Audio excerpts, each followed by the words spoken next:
Hi hello എല്ലാവർക്കും മല്ലീസ് kitchen റെസിപ്പീസിലോട്ട് സ്വാഗതം. ഇന്നത്തെ വീഡിയോ ഗോതമ്പ് പൊടിയും ശർക്കരയും കൊണ്ട് ആവിയിൽ വേവിച്ചെടുത്ത നല്ല സോഫ്റ്റും സ്പോഞ്ചി ആയിട്ടുള്ള ഒരു കേക്കിൻ്റെ റെസിപ്പിയാണ്. ഓവനോ ബീറ്ററോ ഒന്നും യൂസ് ചെയ്യാതെ മിക്സിയിലൊന്ന് കറക്കി വളരെ പെട്ടെന്ന് തയ്യാറാക്കിയെടുക്കാൻ പറ്റും. ഇതിൽ നമ്മൾ എണ്ണയോ മുട്ടയോ തൈരോ ഒന്നും ഉപയോഗിച്ചിട്ടില്ല. വളരെ കുറച്ച് ചേരുവയിൽ വളരെ പെട്ടെന്ന് തയ്യാറാക്കിയെടുക്കാൻ പറ്റുന്ന നല്ല ടേസ്റ്റി ആയിട്ടുള്ളൊരു കേക്കാണിത്. കുട്ടികളൊക്കെ വളരെ ഇഷ്ടപ്പെടുന്നതും ചായയുടെ കൂടെ കഴിക്കാൻ പറ്റുന്നതുമായ ഈ കേക്ക് എങ്ങനെയാണ് തയ്യാറാക്കുന്നതെന്ന് നോക്കാം. ഇതിനായി ഞാൻ മിക്സിയുടെ ജാറിലോട്ട് 1 കപ്പ് തേങ്ങയാണ് എടുത്തിരിക്കുന്നത്. നല്ല ഫ്രഷ് ആയിട്ടുള്ള തേങ്ങയാണ് എടുത്തിരിക്കുന്നത്. 250 ml കപ്പിനാണ് 1 കപ്പ് എന്ന് ഞാൻ പറയുന്നത്. ഇനി 1 കപ്പ് ഗോതമ്പ് പൊടിയാണ് എടുത്തിരിക്കുന്നത്. ഇനി ഇതിലോട്ട് 1/2 കപ്പ് അരിപ്പൊടി എടുത്തിട്ടുണ്ട്. ഇടിയപ്പത്തിനും പത്തിരിക്കും ഒക്കെ എടുക്കുന്ന നല്ല വറുത്ത നൈസായിട്ടുള്ള അരിപ്പൊടിയാണ് എടുത്തിരിക്കുന്നത്. 1/2 കപ്പാണ് എടുത്തിരിക്കുന്നത്. ഇനി 1 കപ്പ് ശർക്കരപ്പൊടിയാണ് ചേർത്ത് കൊടുക്കുന്നത്. ശർക്കരപ്പൊടിക്ക് പകരം ശർക്കര പാനിയും ചേർത്ത് കൊടുക്കാവുന്നതാണ്. ഇനി ഇതിലോട്ട് ഞാൻ 1 കപ്പും പിന്നെ ഒരു 1/4 കപ്പ് ഒരു 4 ടേബിൾ സ്പൂൺ പാലും കൂടി ചേർത്ത് കൊടുക്കുന്നുണ്ട്. ഏകദേശം 1/4 കപ്പ് പാലാണ് ചേർത്ത് കൊടുത്തത്. പാലിന് പകരം വെള്ളവും ഉപയോഗിക്കാവുന്നതാണ്. ഇനി ഇതെല്ലാം കൂടി നല്ലപോലെ ഒന്ന് മിക്സാക്കി എടുക്കാം. നമ്മൾ അരച്ചെടുക്കുമ്പോൾ ആ സൈഡിലൊന്നും ഒട്ടിപ്പിടിക്കാതിരിക്കുന്നതിന് വേണ്ടിയാണ് ഇതുപോലൊന്ന് മിക്സ് ചെയ്തെടുക്കുന്നത്. നല്ലപോലെ ഒന്ന് മിക്സാക്കിയതിന് ശേഷം ഒന്ന് അരച്ചെടുക്കാം. ഒത്തിരി ഇട്ടങ്ങ് അരയ്ക്കേണ്ട ആവശ്യമൊന്നുമില്ല. എല്ലാം കൂടി നല്ലപോലെ ഒന്ന് മിക്സായി കിട്ടിയാൽ മതിയാകും. ഇനി ശർക്കരപ്പാനി ഉപയോഗിക്കുന്നവർ അതിനനുസരിച്ചിട്ട് പാലിൻ്റെയോ വെള്ളത്തിൻ്റെയോ അളവ് അഡ്ജസ്റ്റ് ചെയ്യേണ്ടതാണ്. മൊത്തം 1/4 കപ്പ് മാത്രം എടുക്കുക. ശർക്കരപ്പാനിയും വെള്ളവും ആയാലും പാലും വെള്ളവും ഒക്കെ ആയാലും 1/4 കപ്പാണ് കറക്റ്റ് അളവ്. ഇനി ഇത് അടച്ച് ഒന്ന് അരച്ചുകൊണ്ട് വരാം. ഇപ്പോൾ ഇത് അരച്ചെടുത്തിട്ടുണ്ട്. നല്ല തിക്കായിട്ടുള്ളൊരു ബാറ്ററാണ് നമുക്കുണ്ടാവുക. ഇനി ഇതിൽ എക്സ്ട്രാ വെള്ളമോ പാലോ ഒന്നും ആഡ് ചെയ്യേണ്ട. ഇതുപോലെ നല്ല തിക്ക് ബാറ്ററായിരിക്കണം കിട്ടേണ്ടത്. ഇനി ഇതിലോട്ട് ഞാൻ ആവശ്യത്തിനുള്ള ഉപ്പ് ചേർത്ത് കൊടുക്കുന്നുണ്ട്. ഒരു 1/4 ടീസ്പൂൺ ഉപ്പാണ് ചേർത്ത് കൊടുക്കുന്നത്. 1 ടീസ്പൂൺ ബേക്കിംഗ് പൗഡറും ഒരു 1/2 ടീസ്പൂൺ ബേക്കിംഗ് സോഡയും ചേർത്ത് കൊടുക്കുന്നുണ്ട്. ഈ ബേക്കിംഗ് സോഡയും ബേക്കിംഗ് പൗഡറും ഓപ്ഷണലാണ്. നല്ല കേക്കിൻ്റെ നല്ലൊരു ടെക്സ്ചർ കിട്ടണമെങ്കിൽ ഇത് രണ്ടും ചേർത്ത് കൊടുക്കണം. ഇതില്ലാതെയും ഉണ്ടാക്കാവുന്നതാണ്. അപ്പോൾ കുറച്ചൊന്ന് ഒട്ടുന്ന ഒരു പരുവത്തിലായിരിക്കും എന്ന് മാത്രമേ ഉള്ളൂ. ഇനി ഇതിലേതെങ്കിലും ഒന്ന് മാത്രമാണെങ്കിലും ചേർത്ത് കൊടുക്കാവുന്നതാണ്. ഇനി ഇതെല്ലാം കൂടി നല്ലപോലെ ഒന്ന് മിക്സാക്കി എടുക്കാം. ഒത്തിരി അങ്ങ് കുത്തി ഇളക്കി മിക്സാക്കി എടുക്കരുത്. നല്ലപോലെ ഒന്ന് കട്ട് ആൻഡ് ഫോൾഡ് ചെയ്ത് ഒന്ന് മിക്സ് ചെയ്തെടുത്താൽ മതിയാകും. അപ്പം ഞാൻ നല്ലപോലെ ഒന്ന് മിക്സാക്കി എടുത്തിട്ടുണ്ട്. ഇനി ഞാൻ അതിലോട്ട് ചേർക്കാനായിട്ട് ഒരു 2 ടേബിൾ സ്പൂൺ കാഷ്നട്ടും ബദാമും കൂടി ഒന്ന് ചോപ്പ് ചെയ്തെടുത്തതാണ്. അതിലോട്ട് 2 ടേബിൾ സ്പൂൺ ടൂട്ടി ഫ്രൂട്ടി കൂടി ചേർത്ത് കൊടുക്കുന്നുണ്ട്. ഇത് നിങ്ങൾക്ക് ഇഷ്ടമുണ്ടെങ്കിൽ മാത്രം ചേർത്താൽ മതി. നട്ട്സ് എല്ലാം കൂടി ചേർക്കുമ്പോൾ ഒന്ന് കടിക്കാനും കൂടി കിട്ടുന്നതായിരിക്കും. അതിലോട്ട് 1/2 ടേബിൾ സ്പൂൺ ഗോതമ്പ് പൊടി കൂടി ചേർത്തിട്ട് ഒന്ന് മിക്സാക്കി എടുക്കാം. ഇതുപോലെ നല്ലപോലെ ഒന്ന് മിക്സാക്കിയതിന് ശേഷം വേണം നമ്മൾ ബാറ്ററിലോട്ട് ചേർത്ത് കൊടുക്കാനായിട്ട്. ഇനി ഞാനത് ബാറ്ററിലോട്ട് ചേർത്ത് കൊടുക്കുന്നുണ്ട്.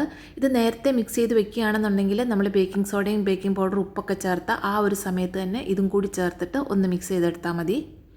അപ്പം ഞാനത് എടുത്തു വെക്കാൻ മറന്നു പോയതുകൊണ്ടാണ് രണ്ടാമത് ചേർത്ത് കൊടുത്തത്. ഇപ്പോൾ എല്ലാം കൂടി നല്ലപോലെ ഒന്ന് മിക്സാക്കി എടുക്കുന്നുണ്ട്. ഇതുപോലെ നല്ല സോഫ്റ്റായിട്ട് മിക്സാക്കി എടുക്കണം. എല്ലാം കൂടി നല്ലപോലെ മിക്സായി നമ്മുടെ ബാറ്റർ ഇവിടെ റെഡി ആയിട്ടുണ്ട്. ഈ ഒരു കൺസിസ്റ്റൻസിയിൽ വേണം നമ്മുടെ ബാറ്റർ റെഡിയാക്കാൻ. ഇനി ഞാനൊരു കേക്ക് ടിൻ എടുത്തിട്ടുണ്ട്. അതിൻ്റെ എല്ലാ സൈഡിലോട്ടും ഞാൻ ബട്ടറാണൊന്ന് സ്പ്രെഡ് ചെയ്ത് കൊടുക്കുന്നത്. ബട്ടറിന് പകരം ഓയിലോ നെയ്യോ എന്ത് വേണമെങ്കിലും ഇതുപോലൊന്ന് തേച്ച് കൊടുക്കാവുന്നതാണ്. ഞാനിതിൽ ബട്ടർ പേപ്പർ ഒന്നും വെച്ച് കൊടുക്കുന്നില്ല. ജസ്റ്റ് ബട്ടർ ഒന്ന് തേച്ച് കൊടുക്കുന്നതേ ഉള്ളൂ. ഇനി ഇതിലോട്ട് നമ്മുടെ ബാറ്റർ ഒന്ന് ഒഴിച്ചു കൊടുക്കാം. ഞാൻ മുഴുവൻ ബാറ്ററും ഈ പാത്രത്തിലോട്ട് തന്നെയാണ് ഒഴിച്ചു കൊടുക്കുന്നത്. അപ്പം ഞാൻ മുഴുവനും ഒന്ന് വടിച്ചൊഴിച്ചു കൊടുത്തിട്ടുണ്ട്. ഇനി നമ്മൾ ഈ ബാറ്റർ തയ്യാറാക്കുന്ന സമയം തന്നെ നമ്മൾ സ്റ്റീമറിൽ വെള്ളം വെച്ചിട്ടുണ്ടാകണം. സ്റ്റീമറിൽ നല്ലപോലെ വെള്ളം വെക്കണം. അപ്പോൾ വെള്ളം തിളച്ച് നല്ലപോലെ ആവി വന്ന് തുടങ്ങിയിട്ടുണ്ട്. ആവി വന്നതിന് ശേഷം മാത്രം കേക്ക് ടിന്ന് സ്റ്റീമറിലോട്ട് വെച്ച് കൊടുക്കാം. ഇനി ഒരു 5 മിനിറ്റ് ഹൈ ഫ്ലെയിമിൽ നമുക്ക് അടച്ച് വേവിക്കാം. 5 മിനിറ്റ് കഴിയുമ്പോൾ ഒന്ന് തുറന്നിട്ട് ഞാൻ അതിലോട്ട് ഡെക്കറേറ്റ് ചെയ്യാനായിട്ട് കുറച്ച് കാഷ്നട്ടും കുറച്ച് ടൂട്ടി ഫ്രൂട്ടിയും കൂടി ഇട്ട് കൊടുക്കുന്നുണ്ട്. ഇത് ഡെക്കറേഷനാണ്, ഓപ്ഷണൽ മാത്രമാണ്. നിങ്ങൾക്ക് ഇഷ്ടമുണ്ടെങ്കിൽ വേറെ ഏതെങ്കിലും നട്ട്സൊക്കെ ചേർക്കാവുന്നതാണ്. ഇഷ്ടമുണ്ടെങ്കിൽ മാത്രം ഇത് ചെയ്താൽ മതിയാകും. അപ്പം ഞാൻ കുറച്ച് കാഷ്നട്ടും ടൂട്ടി ഫ്രൂട്ടി ഇട്ട് കൊടുക്കുന്നുണ്ട്. ഇതിങ്ങനെ വെച്ച് കൊടുക്കുന്ന സമയത്ത് തീ ലോ ഫ്ലെയിമിൽ വെച്ച് കൊടുക്കണം. ആ സമയം മാത്രം. അതിനുശേഷം ഇത് അടച്ചു വെച്ചിട്ട് ഇത് കുക്കിംഗ് ടൈം എന്ന് പറയുന്നത് 15 മിനിറ്റ് നല്ല ഹൈ ഫ്ലെയിമിൽ വേവിച്ചെടുക്കണം. അതിനുശേഷം മീഡിയം ഫ്ലെയിമിൽ ഒരു 30 മിനിറ്റും കൂടി വേവിച്ചെടുക്കണം. മൊത്തം 45 മിനിറ്റാണ്, 45 മിനിറ്റ്സാണ് ഇത് വേകാനായിട്ട് എടുക്കുക. ഗോതമ്പ് പൊടി ആയതുകൊണ്ട് കുറച്ചധികം സമയമെടുക്കും ഇതൊന്ന് വെന്ത് കിട്ടാനായിട്ട്. ഇത് വെന്ത് വരുമ്പോൾ അതിൻ്റെ ആ ഒരു ആവിക്ക് നല്ലൊരു ആ ഒരു സ്മെല്ലുണ്ടായിരിക്കുന്നതാണ്. അപ്പോൾ ഇതാ മൊത്തം 45 മിനിറ്റ്സ് ഞാൻ വേവിച്ചെടുത്തിട്ടുണ്ട്. നല്ല പോലെ വെന്ത് വന്നിട്ടുണ്ട്. ഇനി ഇതാ ഒരു ടൂത്ത് പിക്ക് വെച്ചിട്ട് ഒന്ന് കുത്തി നോക്കാം. കണ്ടോ, നല്ല പോലെ ടൂത്ത് പിക്ക് ക്ലീനായി നല്ല പോലെ വെന്ത് വന്നിട്ടുണ്ട്. നല്ല പോലെ വെന്ത് വരുന്നത് വരെ നമ്മൾ വേവിച്ചെടുക്കണം. അതിനനുസരിച്ച് സ്റ്റീമറിൽ വെള്ളം വെച്ച് കൊടുക്കാൻ മറന്നു പോകരുത്. ഇപ്പോൾ ഇതാ നല്ല പോലെ ഒന്ന് തണുത്തിട്ടുണ്ട്. അതുപോലെ നല്ല പോലെ തണുത്തതിന് ശേഷം മാത്രം ഡീമോൾഡ് ചെയ്യുക. എല്ലാ സൈഡും കൈ കൊണ്ടൊന്ന് വിടിയിപ്പിച്ചതിന് ശേഷം ഇതുപോലൊന്ന് തട്ടിക്കൊടുത്താൽ പെട്ടെന്ന് തന്നെ ഈസി ആയിട്ട് നമുക്ക് എടുക്കാൻ പറ്റുന്നതാണ്. കണ്ട, പാത്രത്തിലൊന്നും ഒട്ടും ഒട്ടിപ്പിടിച്ചിട്ടില്ല, നല്ല കറക്റ്റായിട്ട് തന്നെ കിട്ടിയിട്ടുണ്ട്. ഇനി ഞാൻ അതൊന്ന് തിരിച്ചു വെക്കാം. നല്ല സോഫ്റ്റായിട്ടുള്ള നല്ല സ്പോഞ്ചി ആയിട്ടുള്ള നല്ല പെർഫെക്റ്റ് ടെക്സ്ചറുള്ള കേക്കാണ് കിട്ടിയിരിക്കുന്നത്. ഇത് നമ്മൾ ആവിയിൽ വേവിച്ചെടുത്തതാണെന്ന് പറയുകയേ ഇല്ല. ഇതിലോട്ട് നമ്മൾ വേറെ എസൻസുകളൊന്നും ചേർക്കാത്തതുകൊണ്ട് ഇതിന് ആ ഒരു ഗോതമ്പ് പൊടിയുടെ ആ ഒരു ടേസ്റ്റ് ആയിരിക്കും. മുട്ടയൊന്നും ചേർക്കാത്തതുകൊണ്ടാണ് ഞാൻ പ്രത്യേകിച്ച് എസൻസുകളൊന്നും ചേർക്കാതിരുന്നത്. ഫ്ലേവറിന് വേണമെങ്കിൽ നിങ്ങൾക്ക് കുറച്ച് ഏലക്ക കൂടി ചേർക്കാവുന്നതാണ്. ഇതാ കണ്ടോ, നല്ല പെർഫെക്റ്റ് ടെക്സ്ചറുള്ള നല്ല കേക്കാണ് കിട്ടിയിരിക്കുന്നത്. നല്ല സോഫ്റ്റായിട്ടുള്ള നല്ല സ്പോഞ്ച് പോലുള്ള കേക്കാണ്. എല്ലാവരും ഇത് തീർച്ചയായിട്ടും ഒന്ന് ട്രൈ ചെയ്ത് നോക്കണം. വളരെ എളുപ്പമാണിത് തയ്യാറാക്കി എടുക്കാനായിട്ട്. കുക്കിംഗ് ടൈം കുറച്ച് കൂടുതലുണ്ടെന്ന് മാത്രമേ ഉള്ളൂ. 40 to 45 മിനിറ്റ്സ് എടുക്കും ഇതൊന്ന് വെന്ത് കിട്ടാനായിട്ട്.